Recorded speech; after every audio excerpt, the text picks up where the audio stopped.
Alright guys, this week on Bookworm, the Rev stops by, and we have a massive throwdown over the answer to the question of life, the universe, and everything. Stay tuned.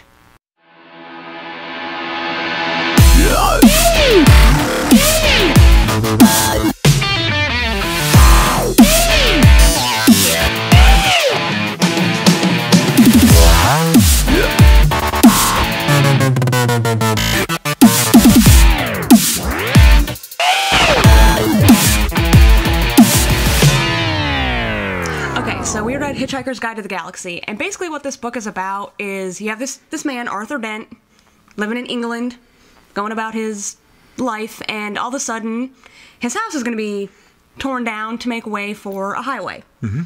And that was kind of funny, you know, his reaction to that. But then you find out another layer of it is the Earth is about to be demolished and torn down to make way for a galactic highway. Freaking Vogons. Yeah, those people. Anyway, so Arthur's friend Ford, who is actually an alien, not an out-of-work actor as we first assumed, decides to be like, hey Arthur, let's go. Let's get the fuck out of here. So he snatches up Arthur, he hitches a ride, and suddenly they're in space, and wackiness ensues. You know, they meet bad poets, and they meet men with 2 heads and 3 arms. First of all, it's one guy with 2 heads. Okay, so the one dude. I'm sorry. But he's the president of... He's a figurehead. He's not even a real president. He has no power. That's what the book said. I know, but... Anyway, so they set off in this stolen... Do you at least remember his name? Bribblebox? Rubblebox? Barney Rubble? I don't know. Zaphod... Bribblebox? It's something with a B. It doesn't matter. Beeblebrox. Thank you, Breeblebrox. That one. Yeah. People are gonna hate me when they see this. I may cry. Oh, it'll be okay, I promise. Anyway, they end up on this thought to be deserted, dead planet, which turns out not so much. They actually used to build planets there, and they built the planet Earth. Because apparently people didn't like the question or the answer to the question of life, universe, and everything. Spoiler alert, it was 42. Like, really? 42?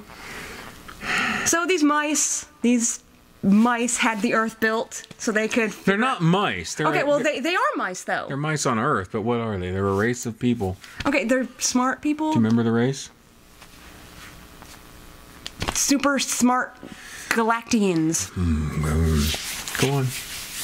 Anyway, so these mice have the Earth built so they can figure out the question that equals 42. Mm-hmm. Because they were not satisfied with that. So they're like, well, we'll have a billion-year-long experiment, and then we'll figure out the answer to... Or the question for the answer. The question. They want to find the question for the answer. They have the answer. Which is 42. Right. So basically they're doing like some reverse algebra shit, and they're trying to find X. And apparently the Earth gets destroyed before they get that answer. And so they want to cut Arthur's brain out because they're pretty sure, you know, he was there at the last minute. He's got to have the answer in there somewhere. It was about to happen. The answer was actually about to be... the question was about to happen. Yeah, so... But then, you know, Earth, kablooey. Yep. So Arthur's kind of like the last one who would know. Yeah. And then the book ends with them going to eat. Oh my God! I'm sorry. I'm so sorry, Hitchhiker's Guide fans. I did not care for it. I thought it was... It wasn't terrible. It wasn't the worst book I've ever read. Oh my God. But it wasn't... It didn't turn my crank. I'm sorry. The humor either went above or below, but it didn't hit me just right. That and Terry Pratchett did it better. So, I mean... He did. The kind of humor that came after that... Now, Hitchhiker's Guide may have been the founder. You know, they kind of started that whole Brit humor kind of off-kilter thing. But what came better and was built upon that was better. What came later was better. Okay. I gotta compose myself just a little bit. So he's gonna kill me. Hit me with it. And the book ends with them just going to eat. That's what happens. They went and they were like, hey, you want to get some food? And Arthur was like, yeah. No, that's not. It's the restaurant at the end of the universe. Okay. You have to time travel to get there because it literally is the restaurant at the end of the universe. As in the restaurant. In a place where the universe is dying. Okay. Place to eat. Fucking. Well, they were good. God. I'm sorry. Calm down, Steven. All right. Blood pressure. Zaphod Beeblebrox. And you got to meet Slarty Bartfest. Yeah. Slarty Bartfest. He's a mag. And there's a really depressed robot. I remember that. There was a really annoying robot. Life. Don't talk to me about life. What does he have to bitch about? I mean, really. I think he should just suck it up. Well, if you read all the books, you realize that he's about 6 billion years old by the time you catch up to him in the first book. Okay. Those are things that you don't know about him yet. Okay, I can see that. Because there are 5 books in this trilogy.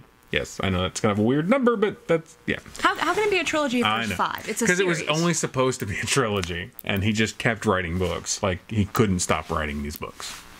So, and I've read them all. And I really wish you, even though you didn't like it, I kind of want you to read the other 4 so we can talk about the whole thing, but you're not going to do it. You're not going to do it. I know you're not going to do it. So I'm going to have a book. We're going to have this, and we're going to discuss this, but Whitney and I are going to have to do this again. Yeah, you, and our friend Whitney and you series, need to do that one, because, yeah, right, I can't participate. I want to just go through the synopsis that you, like, I was biting my tongue so bad. So let's start first with 42. Yes. So 42 is the answer to the ultimate question. Okay. Because that's what they built. They built a computer, and they asked the computer, we would like to know the answer to the ultimate question. What is the meaning to life, the universe, and everything? The answer is 42. Why? We don't know, because we don't know what the right question is. That's what the Earth was built for. It was to answer the right question. It was to, so we know that the right question, the right answer is 42, but that computer, even as powerful as it was not powerful enough to come up with the question. Okay, so that's what the Earth was built for. Let me stop you there. Yes. If they asked him the question, they asked the computer, hey computer, what is the answer to life, universe and everything? And the computer spits out 42. After like 10 million years or something. After a very, very long time of contemplating. But if that's the answer it gave to the question that was asked, how is that not the question? That's the whole point, though. It's not the question. But it is, because that's the answer that the computer gave to the question that was asked. It was asked a question, it gave an answer, therefore that's the answer. But it's not, though. It didn't answer that's the point. It didn't answer that question. It just gave them a random answer and said, hey, go find this question. It gave them the answer to the ultimate question. It's just what they asked wasn't the ultimate question. They thought they asked the ultimate question. Okay, carry on. But they didn't answer. Little point of clarification, but carry on. So, Ford Prefect. I swear to God, I said perfect in the book. P-R-E, Prefect. Ford Prefect, yes. Arthur Dent's good buddy. They're drinking at a pub, and he realizes that, the whole freaking Earth is going to go kaboom. Those bad poets, by the way, those are the Vogons. Vogons. And their poetry is just horrible. Bad.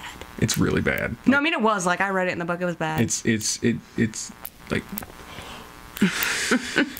So here's I guess my synopsis, if you will. Okay. So Arthur Dent, and I'm laughing the first chapter, third page. I'm laughing already. I wasn't. Because I like the style. It's the kind of humor. So yes, Arthur Dent, his house completely going to be demolished because they got to make room for a bypass. First of all, it's a goddamn bypass. Call it a bypass because that's what it is, and that's just saying. Friendships are going to be ruined over this. They really are. Anyway, so his house. For Bookworm. We'll see you next week. No, so his house can be torn down for bypass. As you mentioned, yes, Ford discovers through a little piece of information that so is the Earth. Right now, he knew the Earth was built, by the way.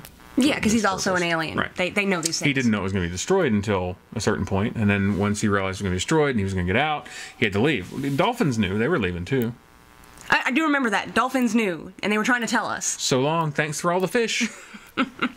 So, but they even sang a song, I'm just saying, before they all went off into space at the same time, right before kaboom. So, the Vogons are a very bureaucratic species. Okay. They're not very passionate about anything. They're literally like everything you think is wrong with the government. That's pretty much the Vogon they're race. They're like DMV workers. Yes, that is literally. They are a race of DMV. That's actually a very good analogy. They are literally a race of DMV workers. If they can do forms in triplicate, then they can do them in quadruplicate. Wow. Yeah, yeah. Red tape loving motherfuckers. Yes, yes. So one thing you didn't mention, or maybe you did, is he meets Trillian. Yes, Trillian. Who is his crush, basically. It's a girl he had a crush on at one point in his life. And, well, she kind of hooked up with Zaphod Beeblebrox. Breeblebox. Who is the president of... the galaxy. There you go. All right. And yes, he's just a figurehead. Or two, as the case may be. Because he has two heads. He actually created a second head. He did that. He wasn't born that way. Technically, doesn't he have 3 heads? Well... yeah, I see what you did there. Humor. Yeah. But he did that because he wanted to take all of 2 parts of his personality and literally split them. Like, that was his thing. So he decides, in his infinite stupidity, because he really is an idiot. Like, I got that. He's a fucking moron. Really dumb. He's going to steal the Heart of Gold. Which is a spaceship. And it's powered by... improbability. Something. Infinite probability drive. Same thing. Well, the idea is, so that's how it works, right? Because basically, with any amount of probability, you can be anywhere you want, if you can just figure out how to calculate it, and that's what the infinite probability drive does. Okay. It's also the reason why a whale. Yeah. Oh, poor whale. And petunias appeared out of nowhere. That's sad. Which, if you keep reading the books, you're going to find out why those petunias got pissed off at Arthur Dent. Because it's odd where petunias would scream and cuss Arthur Dent, but you do find out why later in a book. Just saying. Good to know. That's why you need to read. That's no, I don't care. Basically, Arthur, they cross paths, him and this other alien that materialized into petunias. And he wronged the petunia alien? He wasn't a petunia when they first ran into each other. Okay. We're getting so infinite probability. That's the drive, right? So okay, yeah. It's also the only way they could get to the Heart of Gold. The Heart of Gold was the only way they could get to the restaurant at the end of the universe, which is the next book that you're never going to read. No, I'm not. So care, but that's also how they got to the Margaretha. Oh my God! That's what it was called, right? Magrathea. What? Not whatever. It's fucking Magrathea. Oh God, I don't even know you anymore. We can't be friends. I mean, I know that, like, and we talked about this before. We don't necessarily like the same kind of books. No, like, definitely not. I do read a little vampire stuff, but not nearly as much as you do. And this was my first sci-fi book. I never read one And I'm before. glad that I at least got you to read a sci-fi book. So, I did. But, I love this book. I know you hated it. I was surprised. I knew you wouldn't like it as much as I did. I'm actually surprised that you hated it. I got to be honest with you. So I want to talk about what I loved about the book. Okay. And I'm going to warn for those out there who maybe have never read this book before, I'm going to talk about all 5 books because it's hard for me sometimes to remember what's just in one of the books, right? So I'm just going to, like flying, for example. Arthur learns how to fly in this series. And the trick, it's actually flying is easy. You just jump and don't hit the ground. See, okay. That is one of the reasons why reading this book, I kept going, the fuck? Yeah. What is going on That's here? Douglas Adams' style of humor. It's very... It's not funny. Oh, but it is. It doesn't work on you, obviously, but it's funny. And I had this discussion with the He has a knack for flying, too. He's actually very good at it. I had this discussion at the book club and with other people who've read the book that I think part of the problem is it was designed, well, not necessarily designed, but if I had read it at a younger age, I think that would have helped. I would have found it more humorous. A little bit, that would have helped. But and because if you were more of a geek, it would have helped. I'm a different kind of geek. No, I mean, so Douglas Adams has a love affair with like Mac products. He's a techie He's a geek. geek. Like he's a techie geek, right? Okay. You're a book geek. I am. You're a vampire geek. I am. You're a little bit of an undead geek. A little bit. Right? So you're a passion of the sexes in the novels geek. I don't know what those are even called. The sexes in the novels. The slutty novels. What? The horror novels. The horror. I don't know what. The lonely house.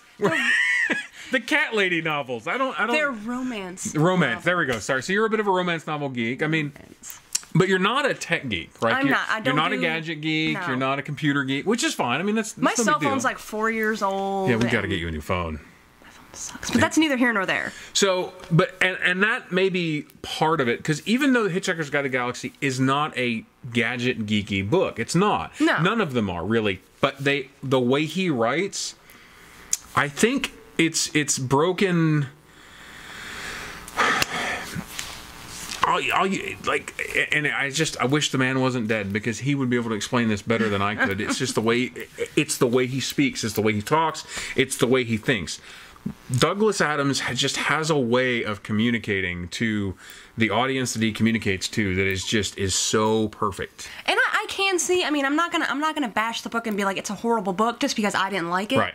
I can see why people do enjoy it, and it has become kind of a cult thing, and I reread it at least once a year, and there's very few books that I do that with. I read, like that. That's why, and I loaned you that big 5 anthology book. Yeah, and I read that all the time. I don't read that one. I read it on my Kindle. I can see how it would appeal to some readers. It wasn't my flavor. So I'm going to put a challenge to you. We're going to keep talking about the book a little bit, but I want to put another challenge to you, and I want to see if it's Douglas Adams that you don't like, or if it's really this series of books. And I want you to read Dirk Gently. There's 2 of them, and I would read a Long Dark Tea of the Soul, I think is the name of the book. Dark Tea of the Soul. I think that's, I probably just screwed that up and people are going to yell at me, but. Now, is it sci-fi as well? It is not. Well, it's not, and it is, but it's actually built around this detective. It's a little noir, but not entirely. It's just, you just have to read it. But when you read it, if you hate it like you hated this book, then I'll know. I can give you a list of books to stay away from at that point. Okay. Because that will tell me if you don't like that style of writing. Like, for example, Year Zero. If you don't like that book, don't read Year Zero. Okay. Now, correct me if I'm wrong, but I did read Terry Pratchett and Neil Gaiman's Good Omens. And it's kind of, the humor was kind of the same. It is the same kind of humor, but they are told from different voices. And I mean, if we're going to compare who reads more books, like I'm in Little League and you're in, and when I say Little League, I mean like the 8-9-year-old Little League. Like, you're you have the T-ball. Right, I'm playing T-ball, you're in like Major League Baseball when it comes to the volume of books. So no, that's you true. More than I know that even the same genre from 2 voices is entirely be completely different. And so while I agree that those are the very similar voices, they are not the same. Okay, because I actually did really like Terry Pratchett. I thought I laughed out loud during Good Omens. No, it's a good book. Good Omens is a good book, but I don't put him on the same level. I actually like DNA a lot better than I do Pratchett. DNA. Douglas Noel Adams, that's his name. Little DNA. He was born the same year DNA was discovered. And his initials are DNA. Freaky. I mean, I have a man love you have a man for crush? Douglas. I do. You have like a post. He died. Death. He died too early, man. I'm telling you. Well, that may very well be true. And I'm not dissing him, and I'm not saying this is a horrible book. I know. Burn I know. it. But so back to the book. Back to the book. We've tangented, and I'm sorry, but stop it. Stop it. I didn't do anything. You just looked at the camera and said it was bad. I heard it. Damn, got ears like a fucking bat. Damn straight. So, there are things about the book, not just the Vogons and their poetry that I found funny, but, he hitchhiked. The one ship he got his finger out for was a Vogon ship. That's just bad luck. It is. The towel. You should. Yeah. Do you know where your towel is? The towel thing was kind of funny. I'll give him the towel thing. It's the best, and for the reasons he explains in the book why you should always have a towel. It can give you sustenance. It can give you warmth. It can dry you off. I mean, come on. It's good. I didn't say I chuckled. There were times when I chuckled. I had a little ha-ha moment, but... But that's the problem. If that's all you're going to get is a ha-ha moment occasionally, then yeah. It's probably not for me. Because that's all it is. It's a series of those things that are then put together. So, and that's why when you said there's no plot, I shuddered a little bit.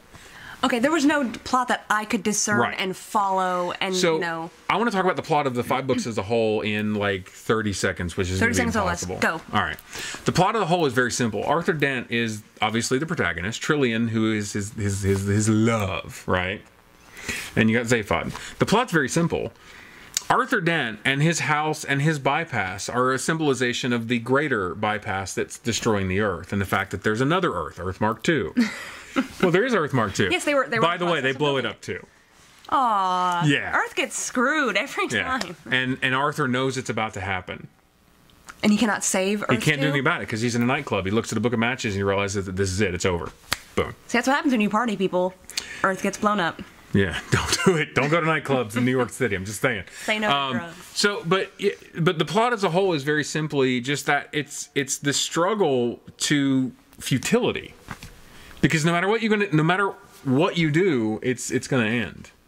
It's just gonna end. That's depressing. So you have to have fun while you can, and they do. Arthur Dent spends 30 years in prehistoric Earth, like doing what? Hanging out with dinosaurs, or pretty much, yeah. having a Jurassic Park moment. And then you got Marvin, who goes back in time like 5 times. And billions of years each time. He's 7 billion years old by the time you run into him in the first Hitchhiker's Guide book. You don't know that. But now that, you know why he's so fucking depressed. I don't like depressed people. They annoy me. But he's funny depressing. Marvin is funny depressing. No, he's the kind you just want to be like, shut up, shut up. Yes, but that's the point. And Zaphod does that. He smacks him around all the time. Okay, no. What was with the one? Okay, I had a chuckle moment. Okay. I found this funny. The doors that were so overly pleased to like help you, like, oh, thank you for walking through me. Like, okay, that was funny. That was cute. Yeah. That's the thing about the book, though. I found it cute in a lot of places, Right. but I didn't find it hilarious. So in the first book, does he mention the 6 planets that are all part of the help desk for? No, I don't think so. Okay, all right. So that's the problem I have. It's like I'm trying to remember what's in every book. So there's the and I forget the name of the company right now, but it's they say they basically own all the planets in the Betelgeuse system. The Betelgeuse system. I know, and all those planets are office space for the support, the help desk support for the galaxy. No, it's for this company. Oh crap! Hold on, I'm gonna look this up because I don't want to get it wrong. And hate mail. Send all your hate mail to Rev at thatstupidpodcast.com. Okay, while you're looking at that, I'm going to state again, it's not a bad book. I don't want to leave anyone with the impression that it's not a good book or it's not worth reading. It's not going to hit everyone the right way. And like I said, if you're not Serious cybernetics. Serious cybernetics. Okay. Yeah. Anyway, carry on. They designed those doors. They designed the doors that are just so happy to help you. Well, because they were tired of getting sued. They're trying to get sued. Because they're horrible. They're a horrible company. So that's why they had to buy all those planets for office spaces to house all the because that's the complaint department for the Serious Cybernetics. That's the complaint department division of the Serious Cybernetics. It's 6 planets. Your hand came this close to my face just then. Sorry. It was like my subconscious wanting to smack you. No, I'm kidding. But I mean, it's stuff like that, like him learning to fly, him running into you finding out what the petunia thing was for. You know, why the petunia's like, damn you, Arthur Dent, not again. You know, like why would a vase full of petunias say, damn you, Arthur Dent, not again? Why would he say that? Well, you have to read the rest of the books to find out. See, I don't like that. I don't like having to read the rest of the books. Well, you're not going to give 2 shits. I already really know not. that. But so for me, if you're a nerd, and even though it's not about technology, I think it's the way our minds work, computer geeks, because we do process information very differently. Okay, I mean, seriously, and I'm talking about in just normal data. Forget books for a minute. We're very scatterbrained. Okay. Like, literally. And this book is scatterbrained. It is a scatterbrained book. It's like if Pulp Fiction were written out and you weren't told it was out of order, right? Okay. I've never seen Pulp Fiction. Oh, my God. I'm sorry. I'm so sorry. So, I'm not even going to talk about that. For me, I think it's a great book. It's actually my favorite book series of all time, period. Like, you're going to give it that much? Yes. That much weight? That was your favorite of all time? It is, and I have yet to read anything that makes me smile more than this book, or these books. And again, I say the book, I'm always referring to all 5 of them. And the 2 Dirk Gently novels. I kind of include those as well, because they do, even though they're not tied in, they kind of tie in a little bit. And see, I think this is the fundamental flaw. This is your favorite series of all time, and my favorite series of all time is The Vampire Chronicles by Anne Rice. It's completely different. And I'm not going to knock Anne Rice, because Anne Rice is the fucking shit. No, yeah, she really is. I mean, and then I would have to, if you knocked it, I would... No, I mean, yeah, I know, you'd hit me. I can't hit you, but you'd knock the crap out of me right there. But I like the Vampire Chronicles. I thought we could talk about that at some point if you wanted to. I'd have to read it again, though, because it's been a while. And there are a lot of them. Okay. Anyway, I know. There's a lot more of those than there are fucking Hitchhikers guidebooks. I'm just saying. And they're all like this fucking thick. You know, maybe I'll reread The Queen of the Damned and we'll talk about just that one. Oh, that would take days. I know, but it's a good book. It would take me a week or two. I can't read. I don't read as fast as you do. I mean, I go through a couple books a week. I know, so, I don't. I go through maybe a book a month. And the problem is, though, with that, I read so many books, I don't remember if I read a book or not, and I'll get like... Start reading it? I'll start reading it again, and I'm like, oh, damn it. So, but I mean, that's why I wanted you to read this book. And I appreciate that you read the book. I did. I still put the challenge that I want you to at least start, and you don't even have to finish it. If you don't like it, I won't make you finish it, but I want you to start reading one of the Dirk Gently books. Either one is fine. I've got them both. Okay. I'll loan you one. I say that. I don't know where my paperback copies are, because I once I started doing digital, I've got shit in boxes. But I've got boxes of books downstairs in the garage, and I don't, so okay, I'll... Well, let it never be said that I'm not willing to give anything a try. So I will... No, yeah, totally. I will try. And I totally appreciate that. But I do, we're going to talk about this again, not me and you, or you and I, rather. This is a book club. I shouldn't talk a horrible grammar. Me and you, and you and me. We're going to talk about the books and stuff. That's how it's going to be. Sorry. So happy together. So not happy together. Not right now.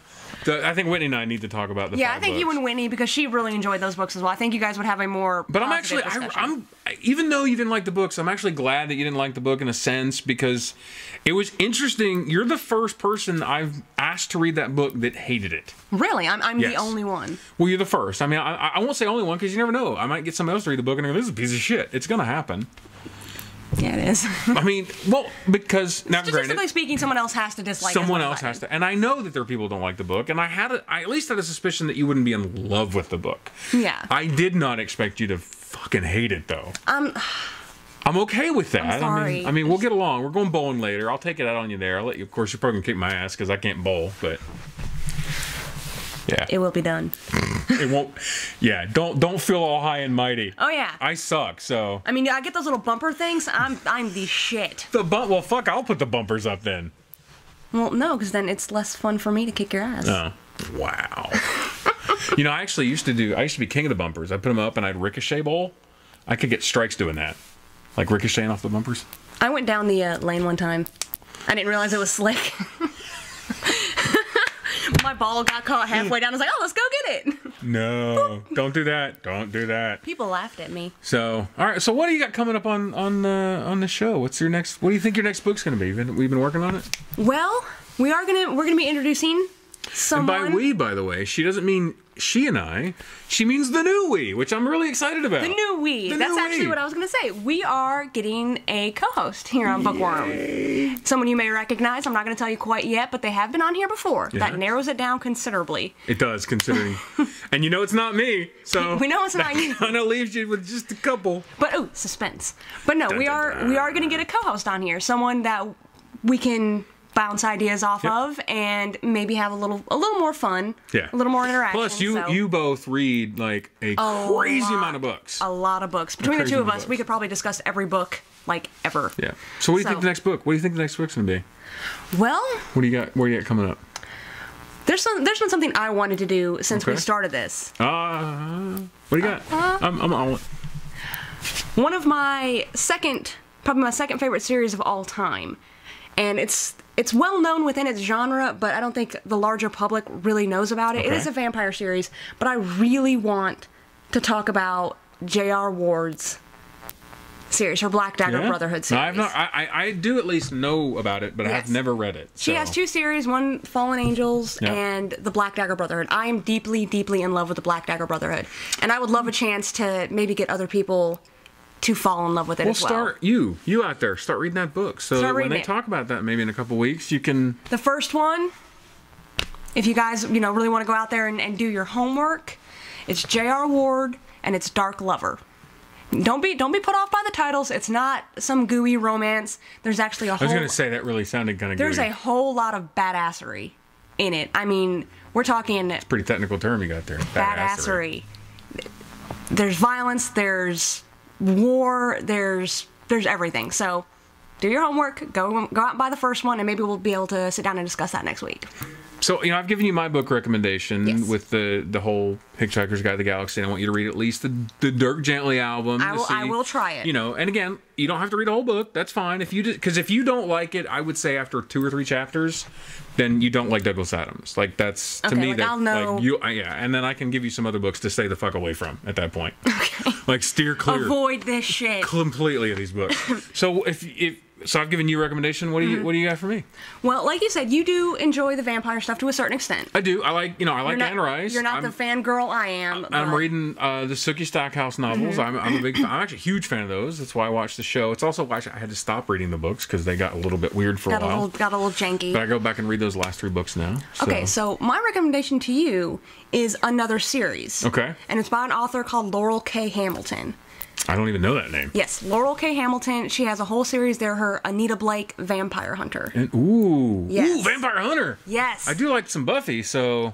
And this is like Buffy with an R rating, like Bow Chicka Bow Wow R rating, or I'm gonna kick your ass and blood's gonna go everywhere R rating. a little bit of both. Ah. And in the later books, a lot of the Bow Chicka Wow Wow. All right. Like really weird, but I mean that's later on. All right. But so how many books are in this series? What am I getting in store for? oh gosh, Like 10? at 15? least. Okay. Yeah, I think there's at least 10. All right. So it's going to take me a year to read these. You realize that, right? Because I don't read nearly... I give you 1 month. Well, it's like every time I put books... So I put book recommendations out recently, right? And of course, everyone's the last time I did it like, you need to read the Dresden Files. Have you not started those yet? No, because my God. because I was reading Year Zero at the time, and then I had 2 other books that I've just finished finally after those that I had on my list already. Okay, well, when you do decide to get into something else... So I'm either going to read the Dresden Files or I'm going to read that, basically. That's where I'm at. Because they're both huge series. They are long series. So, However, I will say, when you get into the later Anita Blake books, things get a little wonky. Now, is she still writing them, or are these done? No, she's actually still writing them. I know that the right. most recent one came out, I think, last year. Okay.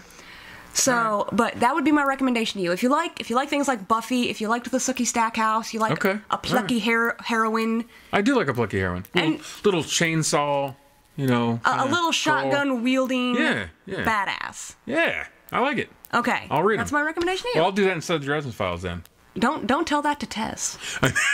Her fiance will kill me. I do not want to be responsible for you me not reading the those Dresden books. Files, because those are like his favorite series, aren't they? Or yes, pretty close. That is his favorite series. Yeah, so, yeah. dear God, don't get me in trouble. he was one of the people like immediately put Dresden Files on that. Like, do it. Like, and I will, by the way, I will read the Dresden Files. And what I might do instead, because I think those are all on audiobook now, the Dresden Files. Maybe I'll just buy, because I have an Audible subscription.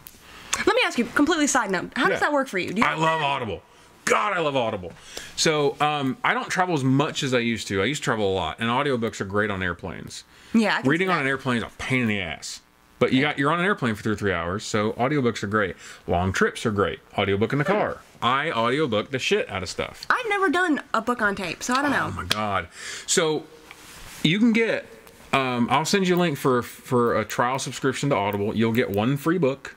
And you can cancel anytime, so you don't have to pay for anything. And you can do that through your phone, right? You can. I have the Audible app on my phone and my iPad and on the thing. I mean, I got it everywhere. And all your gadgets. All my gadgets have Audible on it. And because Audible is now owned by Amazon, they bought them a few years ago, they do this thing called Whisper Sync between the ebooks. If you buy the paper, like an ebook version and the Audible, you can go back and forth, and it'll fucking remember your place. It like cloud syncs the place. So like if you're let's say you listen to the first 5 chapters in a plane ride, and then you go to pick up your Kindle, it'll start where that left off.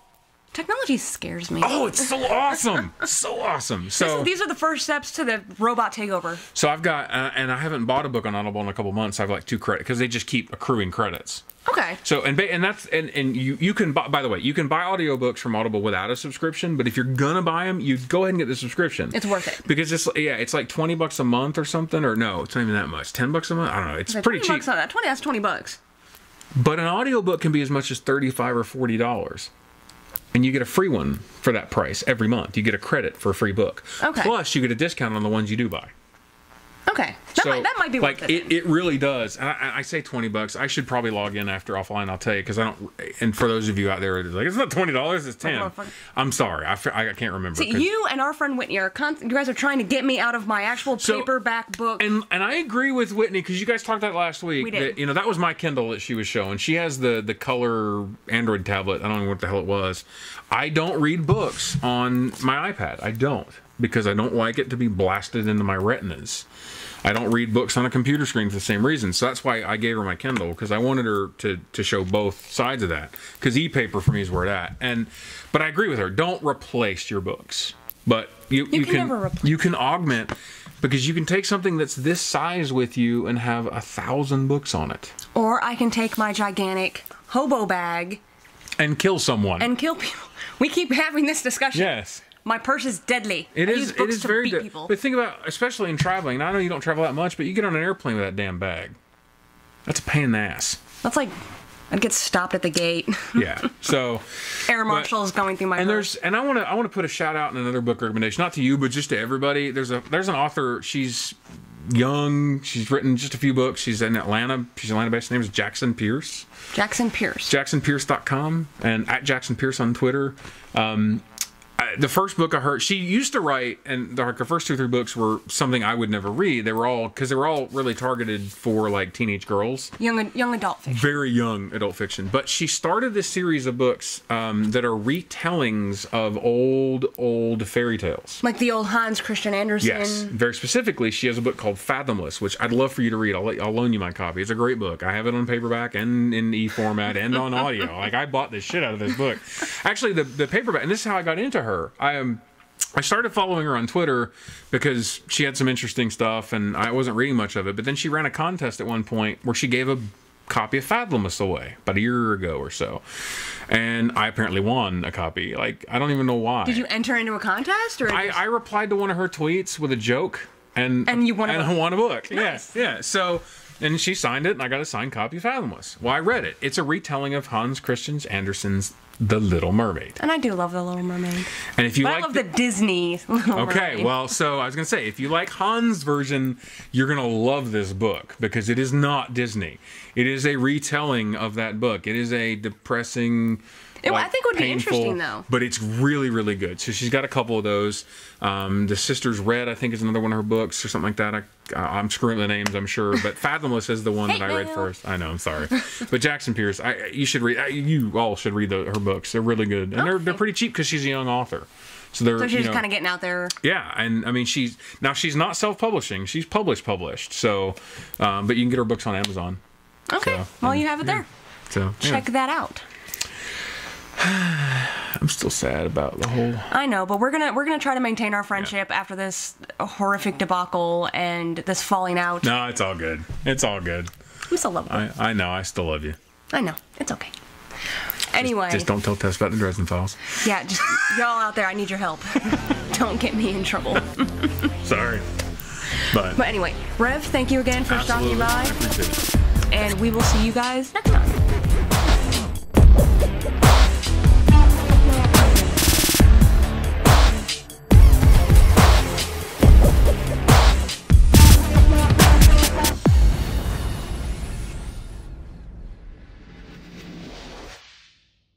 See, and you at least laughed at the name Slarty Bartfast, though, right? I mean, I chuckled maybe a little.